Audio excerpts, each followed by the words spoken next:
Hello అండి అందరికీ. ఈరోజైతే మీకు ఒక మంచి వీడియోతో రాబోతున్నాను. అదేంటో మీరు చూస్తున్నారు కదా, ఉసిరికాయ పచ్చడి అయితే మా అక్క పెట్టిందండి. ఉసిరికాయ పచ్చడి, ఉసిరికాయలని మంచిగా వాటర్లో క్లీన్ చేసి ఆరబెట్టుకుంది. తర్వాతకి కళాయిలో నూనె పోసుకొని అందులో నూనె వేడెక్కిన తర్వాతకి ఉసిరికాయలన్నీ వేసి కొంచెం గోల్డెన్ కలర్లోకి వచ్చేలాగా డీప్ ఫ్రై చేసింది. కొంచెం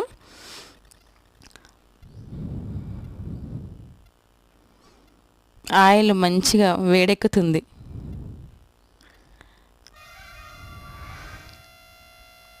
ఈ ఉసిరికాయ పచ్చళ్ళలోకి కావాల్సినవి మెంతి పొడి, ఆవపిండి ఇవన్నీ మనం వేసుకుంటాం కదా, అవన్నీ మిక్స్ చేసుకొని పౌడర్ చేసుకుంది. అలాగే ఇందులోకి సరిపోయినంత ఉప్పు, ఫస్ట్ కళ్ళ ఉప్పు తీసుకొని మిక్స్ కూడా చేసుకుంది, పౌడర్ చేసేసుకుంది. దాంట్లోకి వెల్లుల్లి కూడా ప్రిపేర్ చేసి పక్కన పెట్టుకుంది ముందే. ఆ ఉసిరికాయలోకి ముందే ప్రిపేర్ చేసుకున్న ఈ పౌడర్ అంతా వేసేసి కలుపుకుంటుంది. తర్వాతకి మనం ముందే ప్రిపేర్ చేసుకున్న సాల్ట్ కూడా, అది కూడా మిక్స్ చేసి పెట్టుకుంది కదా, కల్లుప్పు వేసాం కదండి, అది కూడా మిక్స్ చేసుకుని ఆ పౌడర్ వేసేసింది.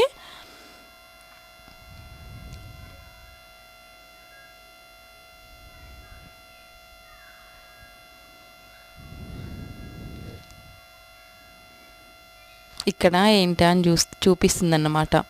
ఇందులోకి సరిపోయినంత 150 గ్రామ్స్ కారం అయితే ఇందులోకి ముందే రెడీ చేసి పక్కన పెట్టుకుంది.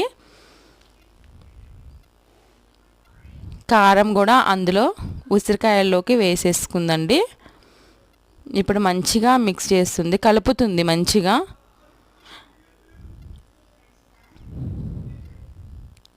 నేను ఇందులో ఒక క్లిప్ యాడ్ చేయలేదండి, మిస్ అయింది అది. పోపు కూడా ముందే ప్రిపేర్ చేసి పెట్టుకుంది మా అక్క, అది కూడా ఇప్పుడు కలుపుకుంది అన్నమాట. పోపు కూడా ఈ ఉసిరికాయలోకి వేసేసుకుంది.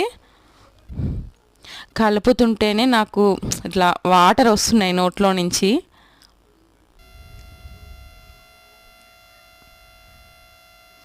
చూసారు కదా లాస్ట్కి ఎలా వస్తుందో ఉసిరికాయ పచ్చడి.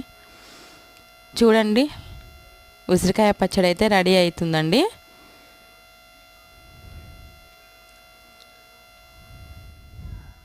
లాస్ట్లో కొంచెం ఒక నిమ్మకాయ కట్ చేసి అందులో ఇలా పిండేస్తుంది. టేస్ట్ మంచిగా ఉంటుందంట నిమ్మకాయ వేస్తే. చూడండి,